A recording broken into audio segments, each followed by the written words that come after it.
Hi guys, मेरा नाम है किशन कनौजिया और आप देखना शुरू कर चुके हैं MMPC2 ह्यूमन रिसोर्स मैनेजमेंट का ये दिसंबर 2024 का क्वेश्चन पेपर है।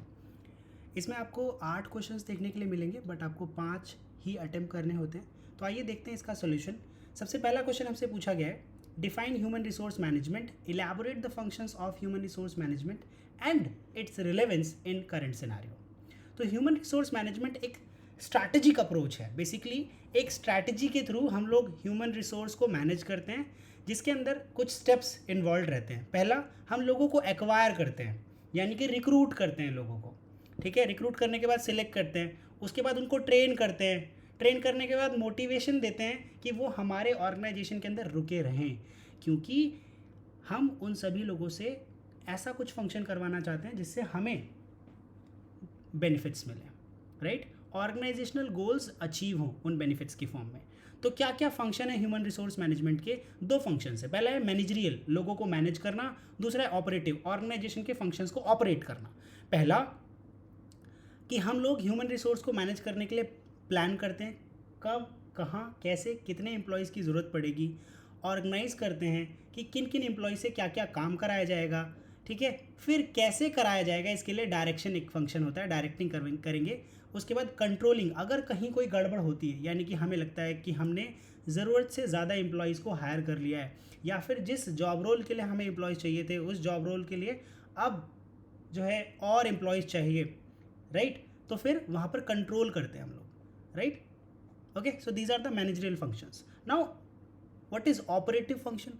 हम ह्यूमन रिसोर्स मैनेजमेंट को ऑपरेट कैसे करते हैं? तो हम लोगों को रिक्रूट करते हैं। रिक्रूट करने का मतलब है एम्प्लॉय पूल क्रिएट करना, यानी कि ऐसे सभी लोगों को इकट्ठा करके एक डेटाबेस बनाना जिससे हम लोगों को सिलेक्ट कर सके, क्योंकि सभी रिक्रूटेड लोगों को सिलेक्ट नहीं किया जाता। ओके, एक क्राइटेरिया से अगर वो होकर गुजरेंगे, जैसे कि सिलेक्शन टेस्ट होता है, राइट। अब ये टेस्ट अलग अलग तरीके के होते हैं। तो रिक्रूट करने के बाद लोगों को हम लोग क्या करते हैं, सिलेक्ट करते हैं, राइट। उसके बाद डेवलप करते हैं, उनको उसके लिए कंपनसेशन देते हैं। जिस फंक्शन के लिए हम उनको हायर कर रहे हैं, रिक्रूट और सिलेक्ट कर रहे हैं, उसके लिए उनको कंपनसेशन यानी कि सैलरीज देंगे। फिर उनको मोटिवेट भी करेंगे, अगर आप ज़्यादा काम करेंगे तो ज़्यादा पैसे मिलेंगे आपको, या फिर ज़्यादा लिबर्टी मिलेगी, या फिर ज़्यादा कंट्रोल मिलेगा आपके काम के ऊपर।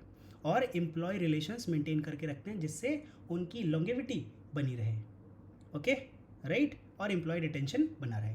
आज के समय में ह्यूमन रिसोर्स मैनेजमेंट की रिलेवेंस क्या है? देखिए, अगर आपको अपने ऑर्गेनाइजेशन के सभी फंक्शंस को बेस्ट इफेक्टिव मैनर में रन करवाना है, तो आपको लोगों को जो उस ऑर्गेनाइजेशन को रन कर रहे हैं उनको स्ट्रैटेजिकली मैनेज करना पड़ेगा, स्ट्रैटेजिकली अपने ऑर्गेनाइजेशनल गोल्स के साथ अलाइन करना पड़ेगा, और टेक्नोलॉजी के साथ इंटीग्रेट करना पड़ेगा, लोगों को जोड़ना पड़ेगा, सबको टेक्नोलॉजी सिखानी पड़ेगी, क्या क्या काम किन किन टेक्नोलॉजी से कैसे निकलवाना है, ये सारी चीज़ें आपको इंटीग्रेट करनी पड़ेंगी। टैलेंट मैनेज करना पड़ेगा, कौन से जॉब रोल को आपको नए लोगों को हायर करना है। जैसे आजकल आप देख रहे हैं, पहले सोशल मीडियाज़ सभी बिजनेसेस के नहीं होते थे, बट नाउ डेज़ आप नोट कर रहे हैं कि जो टैलेंट मैनेजमेंट की टीम है ना, वो कोशिश कर रही है कि हर एक ऑर्गेनाइजेशन के पास अपना एक सोशल मीडिया प्रेजेंस हो, ऑनलाइन प्रेजेंस हो, वेबसाइट्स हों, राइट।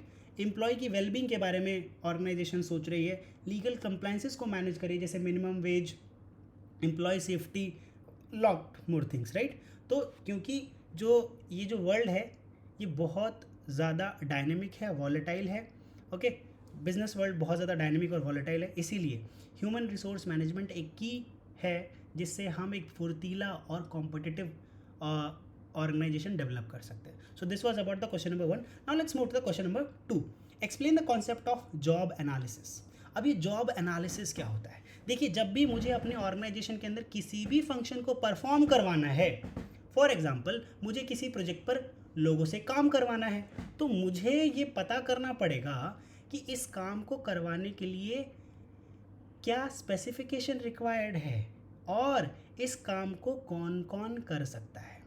मतलब जो करेगा उसकी ड्यूटीज़ और रिस्पॉन्सिबिलिटीज़ क्या होंगी, राइट। और जो इस फंक्शन को परफॉर्म करेगा, यानी कि इस प्रोजेक्ट मैनेजमेंट को देखेगा, उसके पास क्या क्वालिफिकेशन और स्किल्स होनी चाहिए जिससे वो इस प्रोजेक्ट को मैनेज कर ले, राइट। तो जॉब एनालिसिस एक सिस्टमेटिक स्टडी है जॉब रोल्स की, जो उस जॉब रोल में होने वाले सभी काम के बारे में पता करते हैं और उससे रिलेटेड रिक्रूटमेंट, ट्रेनिंग, अप्रेजल और कंपनसेशन दिया जाता है। अगर मुझे पता है किसी काम को करने में ज़्यादा मेहनत, ज़्यादा स्किल, ज़्यादा क्वालिफिकेशन, ड्यूटीज़ और रिस्पॉन्सिबिलिटी लगती है तो उसकी सैलरी भी ज़्यादा होगी, उनकी ट्रेनिंग भी रोबस्ट करानी पड़ेगी, यानी कि बढ़िया ट्रेनिंग हमको उनकी करानी पड़ेगी। Are you guys getting it? तो जॉब एनालिसिस के दो आउटपुट निकलते हैं। जब आप जॉब एनालाइज कर लेते हैं कि इस जॉब में क्या क्या चीज़ें हैं, तो आप दो डॉक्यूमेंट प्रिपेयर करते हैं। पहला, जॉब का डिस्क्रिप्शन, उस जॉब के बारे में बताते हैं जिसके अंदर ड्यूटीज़ लिस्ट होती हैं और रिस्पॉन्सिबिलिटीज़ लिस्ट होती हैं। फिर दूसरा डॉक्यूमेंट जो आप प्रिपेयर करते हैं जॉब एनालिसिस के बाद, वो है जॉब स्पेसिफिकेशन, कि इस जॉब को करने के लिए क्या क्वालिफिकेशन और स्किल की रिक्वायरमेंट है। Okay, how it is to be performed, how, okay, and who can perform. Okay, are you guys getting it now? इसके बाद जॉब एनालिसिस करवाया क्यों जाता है, ये पता करने के लिए ऑब्जेक्टिव्स क्या है। ऑब्जेक्टिव का मतलब क्यों, ठीक है, सवाल क्यों करवाया जाता है जॉब एनालिसिस को। जॉब एनालिसिस उस पर्टिकुलर जॉब से रिलेटेड असेंशियल ड्यूटीज़ के बारे में पता करता है, क्या क्या स्किल्स रिक्वायर्ड हैं इसके बारे में पता करता है, और हम इस पर्टिकुलर जॉब को बाकी सभी ऑर्गेनाइजेशन ऑब्जेक्टिव के साथ कैसे कनेक्ट और इंटीग्रेट कर सकते हैं जिससे हमारा वर्क फ्लो इम्प्रूव हो जाए, इसलिए भी जॉब एनालिसिस ज़रूरी है। और क्या लोगों की रिस्पॉन्सिबिलिटीज़, ड्यूटीज़ और स्किल्स के बिहाफ पे सही कंपनसेशन मिल रहा है, इसलिए भी जॉब एनालिसिस करवाया जाता है। कितने तरीके से जॉब एनालिसिस किया जाता है। पहला, ऑब्जर्वेशन, पहला मेथड है जॉब एनालिसिस का ऑब्जर्वेशन। मैनुअल टास्क जो भी होते हैं जिसमें बहुत कम एम्प्लॉयज़ हैं, वहाँ पर हम ऑब्जर्व कर सकते हैं लोगों को और उसके बिहाफ पे जज कर सकते हैं कि कौन व्यक्ति कैसा क्या काम कर रहा है। दूसरा, इंटरव्यू ले सकते हैं, राइट, जबकि यहाँ पर एक पर्सनल बायस आ सकता है, जिससे भी हम इंटरव्यू ले रहे हैं वो सही सही तो बताएगा नहीं, तो फिर भी इंटरव्यू से हमें इन डेप्थ इंसाइट मिल जाता है। क्वेश्चनर दे देते हैं लोगों को फिल करने के लिए कि आपको क्या क्या चीज़ें अच्छी लगती है, क्या प्रॉब्लम है, क्या इश्यूज़ है, क्या चैलेंजेस आप फेस कर रहे हैं, किन एरियाज़ पे हमें काम करना चाहिए, आपके सजेशंस क्या हैं। इसके बिहाफ पे भी हम पता लगा लेते हैं कि पर्टिकुलर जॉब के डिस्क्रिप्शन और स्पेसिफिकेशंस क्या क्या है। डायरी या फिर लॉग, जब आप कोई ऑनलाइन फंक्शन परफॉर्म करते हैं, जैसे कि आपका काम एक मोबाइल सॉफ्टवेयर डेवलपमेंट का है या फिर आप आईटी इंडस्ट्री में हैं, तो आप नोटिस करेंगे आपको जो ऑफिस की तरफ से लैपटॉप दिया जाता है, उस लैपटॉप की सभी एक्टिविटीज़ को ट्रैक किया जाता है, लॉग की फॉर्म में होता है वो। बेसिकली जो भी आप की प्रेस करेंगे, जिस भी विंडो पे जाएंगे, कितना समय रहे, क्या क्या किया, वो सब उसमें रिकॉर्ड होता है in the form of log. या फिर पहले मैनुअल डायरीज़ के थ्रू ये काम किया जाता था, ठीक है। जो मुनीम लोग होते थे वो वर्कर्स को देखते थे कि अच्छा 5 घंटे इसने ये काम किया, 2 घंटे इसने ये काम किया, राइट। नाउ क्रिटिकल इंसिडेंट्स, देखिए कोई पर्टिकुलर ना इशू आ जाता है अचानक से बिना बताए, तो ये जो क्रिटिकल इंसिडेंट होते हैं इसमें आपने क्या, लोगों ने यानी कि जो उस पर्टिकुलर जॉब रोल का एम्प्लॉय है उसने कैसे परफॉर्म किया, उसके बिहाफ पे भी पता लगाते हैं कि उसकी परफॉर्मेंस कैसी रहेगी, ठीक है। ये की परफॉर्मेंस इवेंट्स पर पता लगाता है एम्प्लॉयज़ के बिहेवियर के बारे में। फिर फंक्शनल जॉब एनालिसिस, इसमें क्वांटिटेटिव मेथड यूज़ किया जाता है, जैसे कि लोगों का एक टेस्ट ले लिया जाता है, ठीक है, रिटन टेस्ट, साइकोमेट्रिक टेस्ट, इस तरीके से। सो this was the about question number 2, the concept of job analysis, description and methods of job analysis. Now let's move to the another question, that is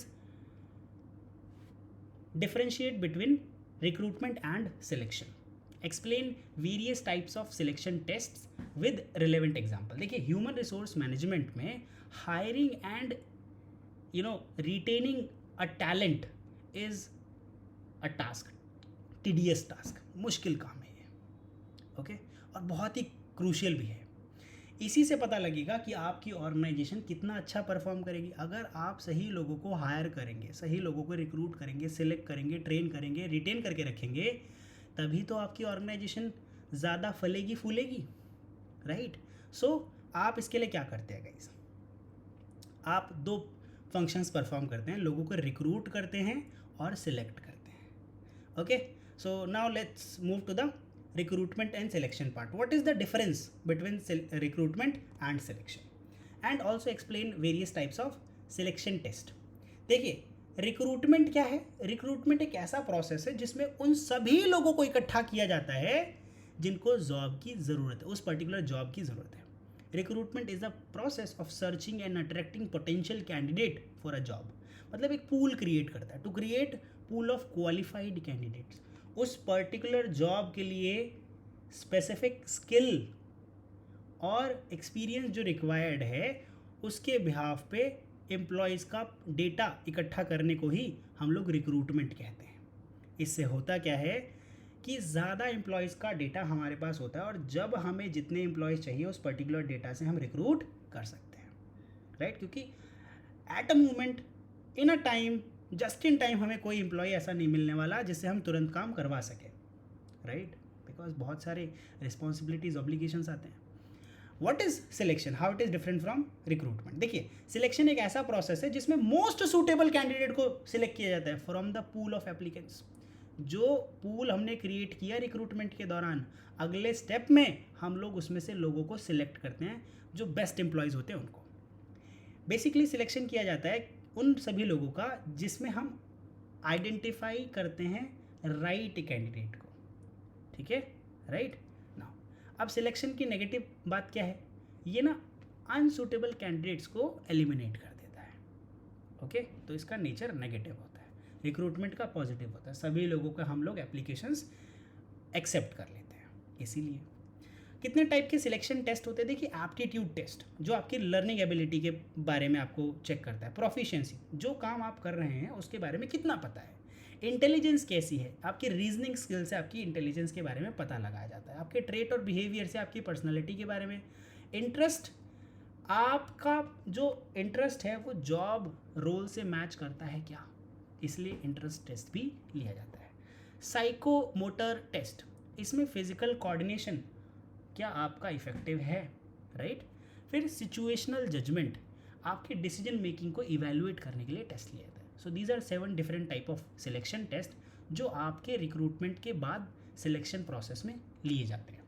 क्या क्या फ़ायदे हैं सिलेक्शन टेस्ट के? देखिए, पहला, एक ऑब्जेक्टिव प्रोवाइड करा देता है, एक असेसमेंट को स्टैंडर्डाइज कर देता है, बायस रिड्यूस कर देता है। अगर मैं सिलेक्शन टेस्ट ले रहा हूँ तो कोई एम्प्लॉय मुझे ज़्यादा पसंद है, कम पसंद है, उसमें वो सभी एम्प्लॉयज़ के लिए सेम टेस्ट बराबर होगा और जो उस जॉब के लिए मोस्ट सूटेबल होगा टेस्ट के बिहाफ पे, उसमें से वो टेस्ट पास कर जाएगा। देखिए, करंट एबिलिटीज़ और फ्यूचर पोटेंशियल भी एम्प्लॉयज़ के बारे में पता लगता है।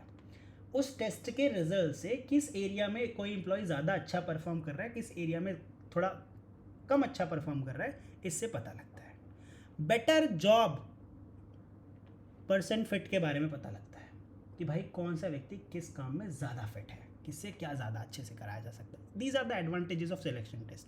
देखिए, सिलेक्शन टेस्ट कहाँ काम नहीं आते? देखिए, सभी तरीके की चीज़ें हम टेस्ट से पता नहीं लगा सकते, जैसे इंटरपर्सनल स्किल्स, अडेप्टेबिलिटी, कोई किस चीज़ को लेकर कितनी जल्दी बदल सकता है इसके बारे में हम पता नहीं लगा सकते, राइट?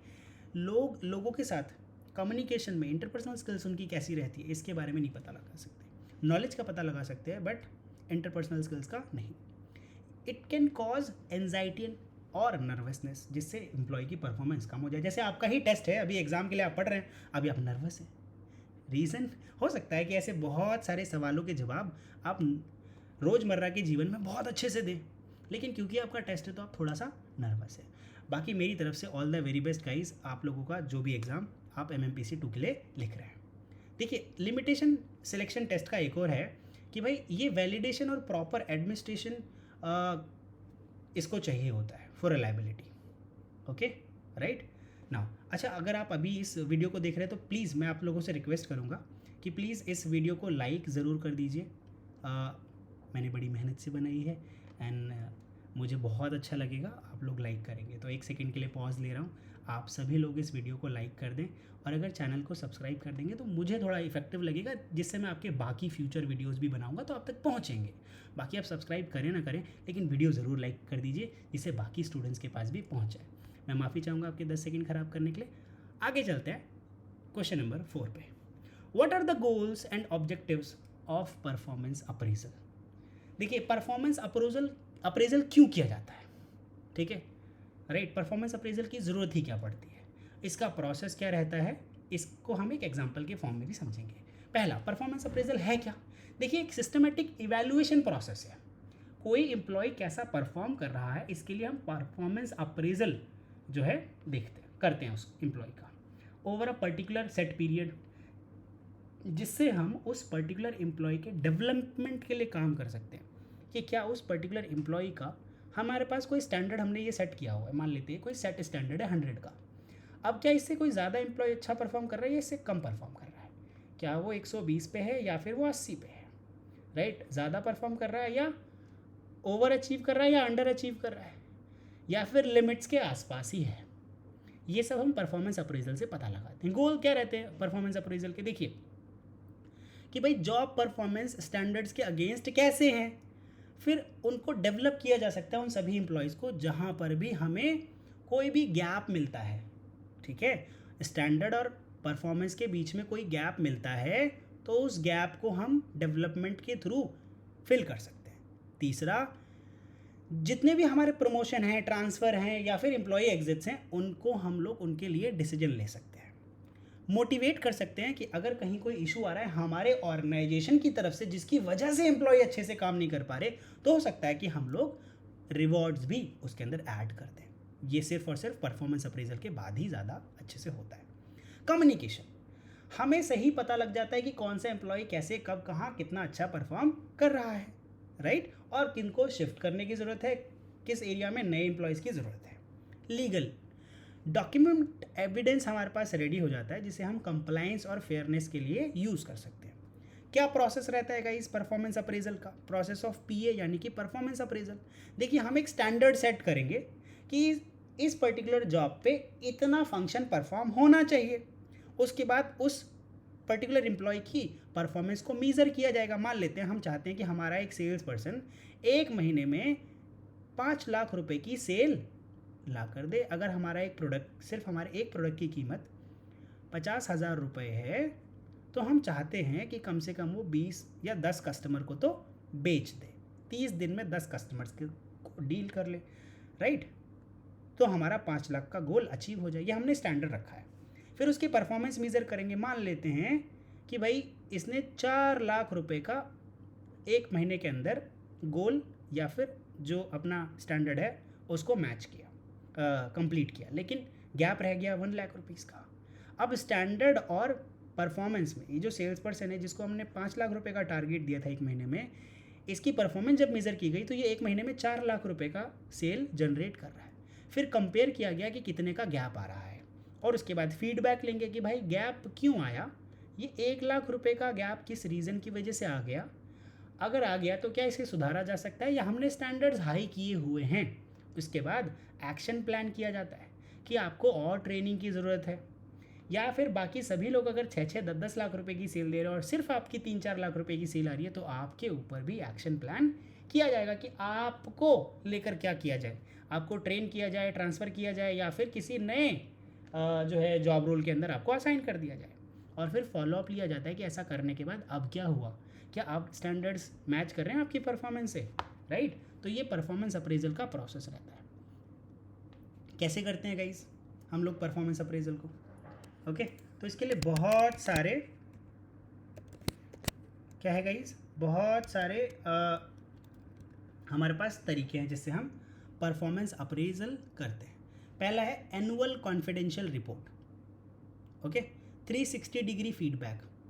जो एनुअल कॉन्फिडेंशियल रिपोर्ट रहती है, बेसिकली ये एक ऐसा डॉक्यूमेंट है जिसमें हम पर्टिकुलर एम्प्लॉयज़ के कैरेक्टर या जो एम्प्लॉयज़ की कॉन्फिडेंशियलिटी है, कंटेंट है, इसके बारे में हम लोग क्या करते हैं, पता करते हैं। ओके, राइट नाउ फिर 360 डिग्री फीडबैक। मान लेते हैं कि एम्प्लॉई, मान लेते हैं इसी सेल्स पर्सन का एग्जांपल लेते हैं, ये जो सेल्स पर्सन के बारे में हमने बात की थी, इनके मैनेजर, इनके कलीग्स, ठीक है, इनके कस्टमर्स, इस पर्टिकुलर एम्प्लॉय से जुड़े हुए जितने भी लोग हैं उन सभी से फीडबैक लेंगे। इसी को 360 डिग्री फीडबैक कहते हैं। या फिर मैनेजमेंट बाय ऑब्जेक्टिव अप्रोच हम लोग लगाएंगे, MBO अप्रोच लगाएंगे, जिससे प्रैक्टिकल एप्लीकेशंस यूज़ हो सकें किसके, परफॉर्मेंस अप्रेजल के। This was about the question number 4। I guess आप लोगों को ये इफेक्टिव क्वेश्चन समझ में आ रहे होंगे। Now let's move to the question number 5। Differentiate between career development and career planning. Career development और करियर प्लानिंग में क्या डिफरेंस होता है गाइस? Okay, right now. और हमें जो करियर डेवलपमेंट है उसके प्रोसेस के बारे में भी जानना है. Okay, right. Are you guys getting it?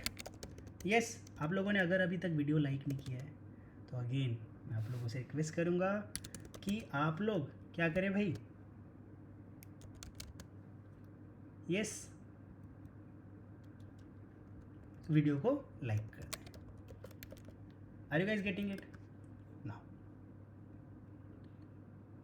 So career development basically क्या होता है? करियर डेवलपमेंट एक ऐसा प्रोसेस है जिसमें हम लोग एम्प्लॉयज़ की लर्निंग को बेहतर बनाते हैं जिससे वो अपने फंक्शंस को बढ़िया से परफॉर्म कर सके और अपने गोल्स को अचीव कर सके, राइट. लेकिन करियर प्लानिंग क्या है? करियर प्लानिंग फोकस करती है कि आप कोई पर्टिकुलर गोल सेट करें अपने करियर के लिए और उस गोल के लिए एक्शंस लें, राइट. ओके, तो हम क्या करते हैं इसमें करियर ऑब्जेक्टिव डिफाइन करते हैं कि आपको करियर को लेकर आप क्या सोचते हैं भाई, आपको क्या करना है. ओके, इसके बाद हम लोग क्या करते हैं, आपके जो ऑब्जेक्टिव्स हैं, गोल्स हैं, रोल्स हैं, वो पता करते हैं, राइट. ओके, और फिर इनको हम लोग फुलफिल करने की कोशिश करते हैं, राइट. या फिर रिक्वायर्ड स्किल सीखते हैं basically.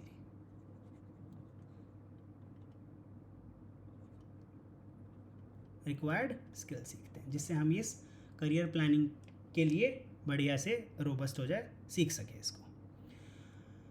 Okay, career development on the other form है क्या?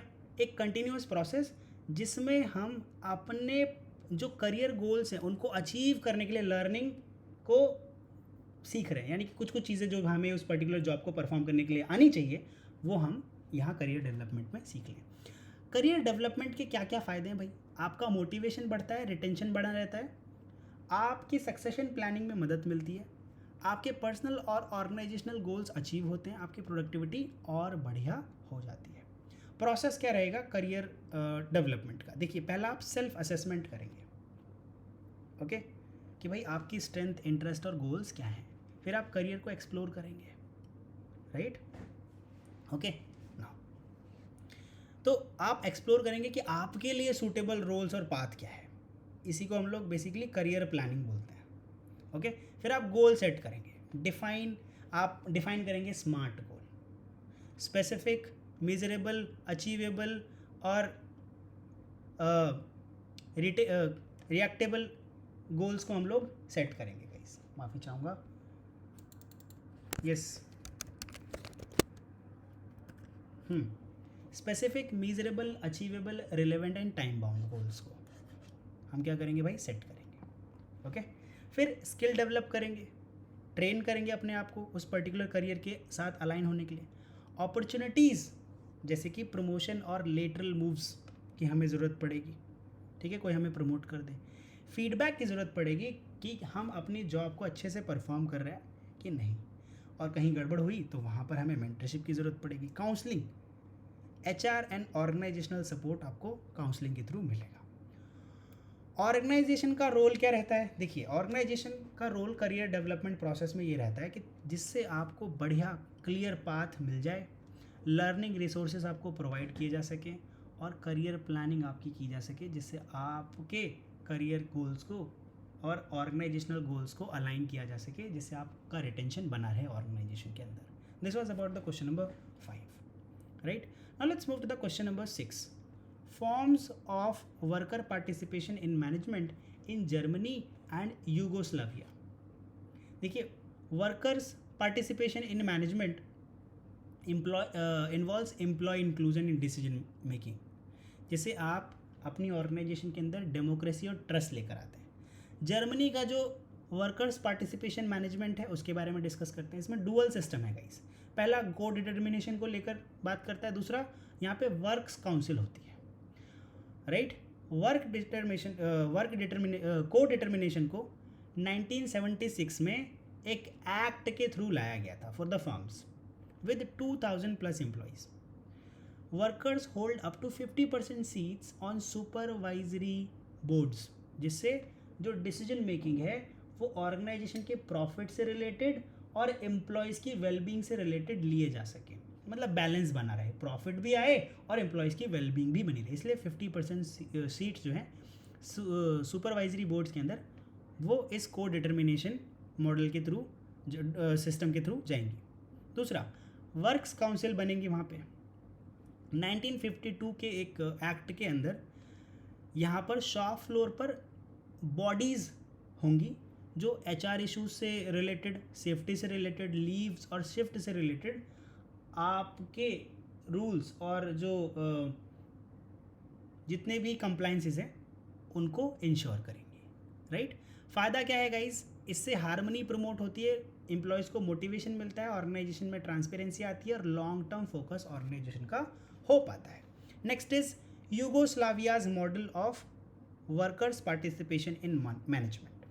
देखिए यहाँ पे ना बेसिकली जो कॉन्सेप्ट है वो सेल्फ मैनेजमेंट सोशलिज्म का है। इसको 1950 में अंडर द लॉ लेकर आया गया था। दो चीज़ें होती है गाइस यहाँ पे, वर्कर्स काउंसिल होता है जो इलेक्टेड बॉडीज़ होती हैं, right. Elected bodies managed enterprise overseeing planning, financing and hiring. Decision areas होते हैं इनके investment, wages, training and procurement से रिलेटेड। यूगोस्लाविया का जो मॉडल है वो मोरल और अकाउंटेबिलिटी को बढ़िया करता है और जो डिसीजंस, स्लो डिसीजंस लिए जाते हैं या इनएफिशिएंसीज रहती हैं डिसीजन के अंदर, उनको बेहतर बनाया जाता है, राइट। ओके, माफ़ी चाहूँगा, यहाँ पर स्लो डिसीजंस और इनएफिशिएंसीज का इशू फेस करने को मिलता है। देखिए जर्मनी का जो मॉडल है वो स्ट्रक्चर और लीगलिस्टिक है, लेकिन यूगोस्लाविया का जो मॉडल है वो रेडिकल और डेमोक्रेटिक है। Both underscore the value of workers involvement in governance. Now let's move to the question number 7. What are the forms of grievance? Highlight the classification and causes of grievance with illustration. Grievance क्या होता है basically? जब भी कोई aggrieved customer, माफ़ी चाहूँगा, employ, कोई भी ग्रीवेंस एक अग्रीव्ड एम्प्लॉय की वजह से आता है। अग्रीव्ड कौन? नाराज़। कोई भी अग्रीव्ड एम्प्लॉय है जिसको किसी जॉब फंक्शन से रिलेटेड डिससेटिस्फैक्शन हुआ है, ठीक है, रियल और परसीव्ड डिससेटिस्फैक्शन हुआ है, वर्क रिलेटेड मैटर्स से कंसर्न है वो, तो वो ग्रीवेंस अपने दर्ज करा सकता है, नाराज़गी दर्ज करा सकता है। देखिए कितने फॉर्म्स होते हैं ग्रीवेंस के। पहला होता है फैक्चुअल, कि आपने वेरीफाइबल इश्यूज़ के बिहाफ पर ग्रीवेंस दर्ज कराएंगे। दूसरा इमेजिनरी, आपका परसेप्शन ऐसा है कि आपको लगता है कि ऐसा हो सकता है। Disguised, hidden behind behaviour, okay, right.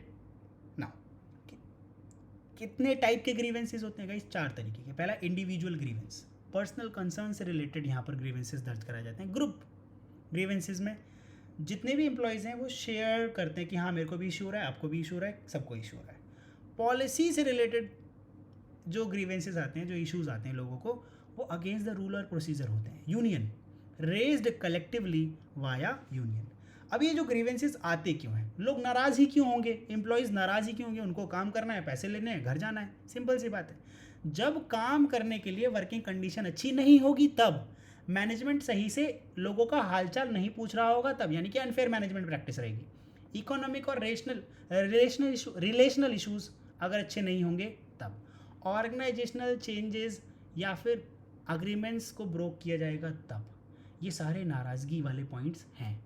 सो अगर आप ऑर्गेनाइजेशन के अंदर ग्रीवेंसेस को अच्छे से हैंडल करेंगे तो आप एम्प्लॉयज़ का ट्रस्ट जीत सकते हैं, उनकी प्रोडक्टिविटी अच्छी हो जाएगी और आप इंडस्ट्रियल पीस का मज़ा उठाएंगे। मतलब आपके यहाँ कोई ऐसे क्रांति आपकी ऑर्गेनाइजेशन में नहीं होगी कि लोग मास लीव पे चले जा रहे हैं, right. Now let's move to the another question, that is write short notes on any 4 of the following. पहला है जॉब डिस्क्रिप्शन। जॉब डिस्क्रिप्शन है क्या? एक रिटन स्टेटमेंट है गाइस, जिसमें किसी पर्टिकुलर जॉब की ड्यूटीज़ और रिस्पॉन्सिबिलिटीज़ के बारे में बताया होता है, और ये जॉब डिस्क्रिप्शन रेडी होता है आफ्टर द जॉब एनालिसिस। ऊपर बताया ना मैंने आपको, ठीक है, okay. Now so and scope of a particular job के बारे में भी पता किया जाता है। की कंपोनेंट क्या होता है, इसमें पता लगाते हैं कि भाई उस पर्टिकुलर जॉब का टाइटल क्या है, किस डिपार्टमेंट के अंदर आता है, रिपोर्टिंग रिलेशंस कौन कौन से कैसे कैसे हैं, वर्किंग कंडीशन एंड टूल्स कौन कौन से यूज़ किए जाते हैं, परफॉर्मेंस की एक्सपेक्टेशन कैसी है इस पर्टिकुलर जॉब से, ह्यूमन रिसोर्स के क्या क्या एप्लीकेशन है जॉब डिस्क्रिप्शन को लेकर। देखिए रिक्रूटमेंट में हम लोग जॉब डिस्क्रिप्शन को यूज़ करते हैं जिससे लोगों को बताया जा सके कि अगर वो इस जॉब को ऑप्ट करेंगे तो क्या क्या ड्यूटीज़ और रिस्पॉन्सिबिलिटीज़ रहेंगी। इसके बिहाफ पे लोगों को ट्रेन किया जा सकता है, अप्रेज किया जाता है, कंपनसेशन दिया जा सकता है, ओके राइट, और करियर प्लानिंग की जा सकती है एम्प्लॉयज़ की, ओके राइट। क्या क्या फ़ायदा होता है guys, clarifies roles and responsibility, ambiguity को रिड्यूस कर देता है, परफॉर्मेंस स्टैंडर्ड्स को स्टैब्लिश करने में मदद करता है job description. Now let's move to the another short note of question number 8 is fourth industrial revolution. देखिए जो फोर्थ इंडस्ट्रियल रेवोल्यूशन है इसको इंडस्ट्रियल रेवोल्यूशन 4.0 भी कहा जाता है।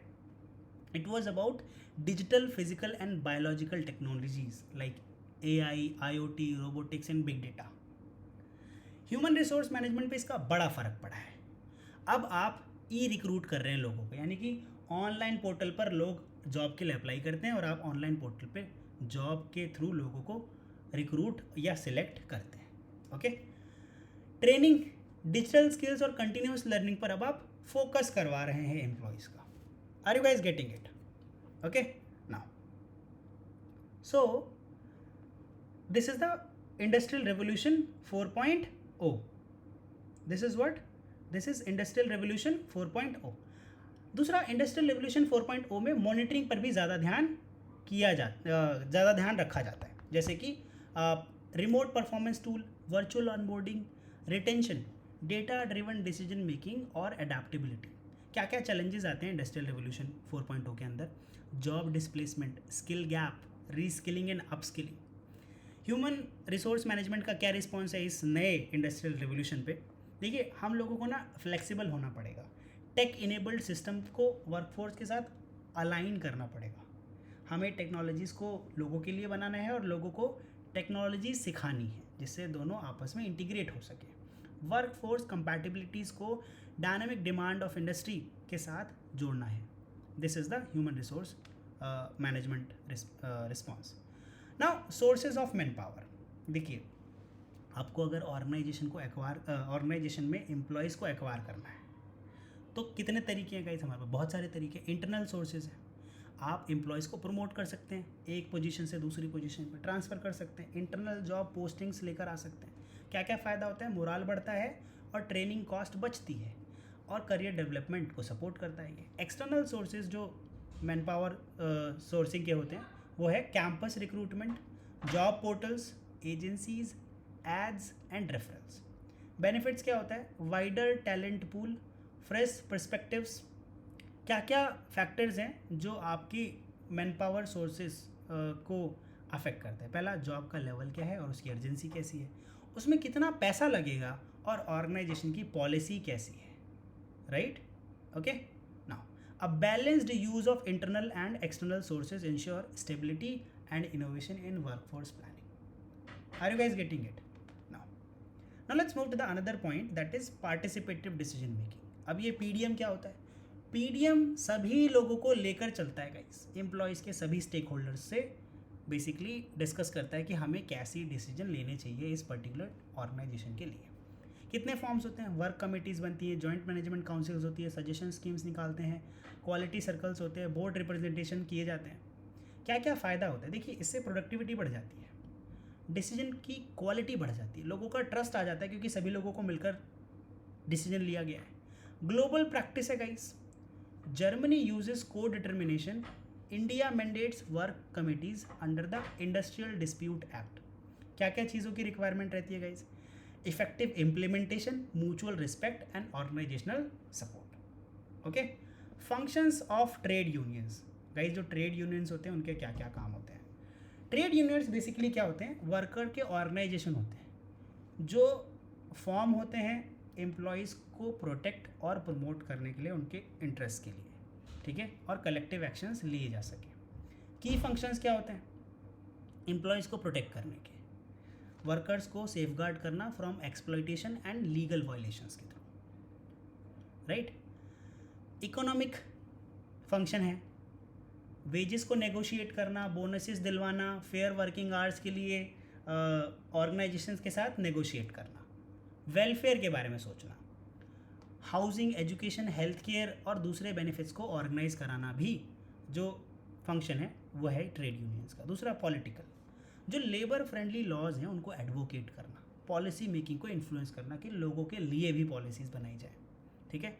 एजुकेशनल, ये अवेयरनेस प्रमोट करता है through training, workshop and seminars. Role क्या रहता है गाइज, ये एम्प्लॉयज़ और मैनेजमेंट के बीच में एक लिंक की तरह काम करता है ट्रेड यूनियन। डिस्प्यूट्स रिजॉल्व कराने में मदद करता है और इंडस्ट्रियल पीस को इंश्योर करता है। सरकार ने एक लॉ या फिर एक्ट पारित किया 1926 इन इंडिया। ठीक है, trade union act. Last but not least short note of this question paper MMPC 002 guys, अगर आपने अभी तक ठीक है आप आई होप आप लोगों ने इस वीडियो को ज़रूर लाइक कर दिया होगा। मैं इस अगली वीडियो जल्दी ही बनाऊंगा। This is the human resource development system HRD, एक कंटिन्यूअस स्ट्रक्चर्ड प्रोसेस है जिसमें हम एम्प्लॉय की कैपेबिलिटी को ऑर्गेनाइजेशन गोल्स के साथ अलाइन करने की कोशिश करते हैं। क्या क्या करते हैं गाइज ह्यूमन रिसोर्स डेवलपमेंट के अंदर? लोगों को ट्रेन और डेवलप किया जाता है, परफॉर्मेंस अप्रेजल की जाती है, करियर प्लानिंग पर ध्यान दिलाया जाता है और ऑर्गेनाइजेशन डेवलप भी होती है इसी की वजह से। ठीक है, सक्सेशन प्लानिंग में भी मदद करता है।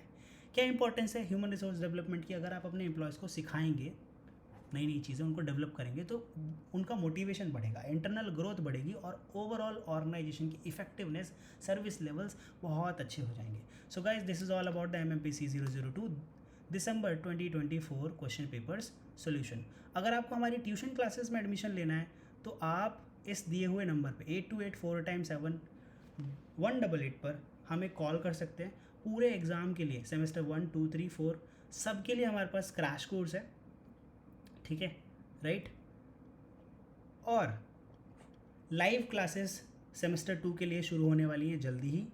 आप अगस्त से हम लोगों के पास 1 अगस्त से नया बैच शुरू हो रहा है सेमेस्टर 2 का। ठीक है, लाइव क्लासेस होंगी, इसमें हर एक यूनिट को 1 by 1 पढ़ाया जाएगा जिससे आप MBA के बारे में और अच्छा सीख सकें।